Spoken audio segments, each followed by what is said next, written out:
And this is Swamp Watch, kind of a mixed bag of things passed in the House of Representatives this week. Let's do a quick recap.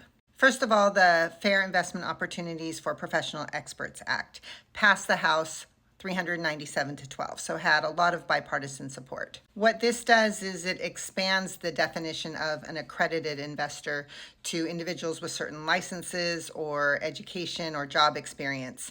So the qualifications are not just based on wealth and income thresholds now.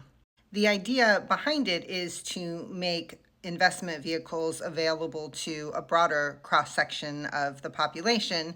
People who are opposed to it say that this is creating risk for people who can't afford such risky investment. Second, the Sanctioned Sea Pirates Act of 2025 also passed 392 to 14, so broad bipartisan support.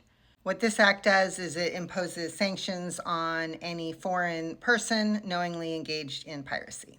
The Promoting Opportunities for Non-Traditional Capital Formation Act also passed 321 to 87. It amends the Securities Exchange Act of 1934 to require the advocate for small business capital to provide educational resources and host events to promote capital raising opportunities for traditionally underrepresented small businesses. Protect Our Communities from DUI Act also passed more along party lines. It passed 246 to 160.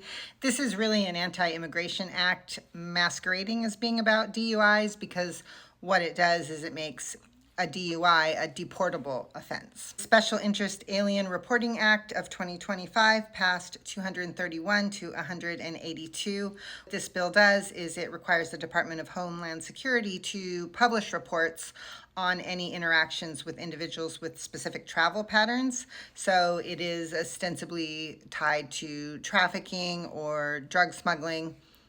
Democratic opposition to this bill mostly relates to the fact that it's diverting funding away from public service programs like SNAP, for example, and Medicaid, and pushing more money into Homeland Security. And finally, the Military Construction Veterans Affairs and Related Agencies Appropriation Act. It is a little tiny part of the budget bill related to one segment of the budget. It passed the House 218 to 206, and again, Democratic opposition to it is less about what is being funded, which are things like housing for veterans, and it's more about wanting to take a holistic look at the budget in total and make sure that funds aren't being taken away from social support programs and diverted to other areas without thinking about the impact on the budget overall.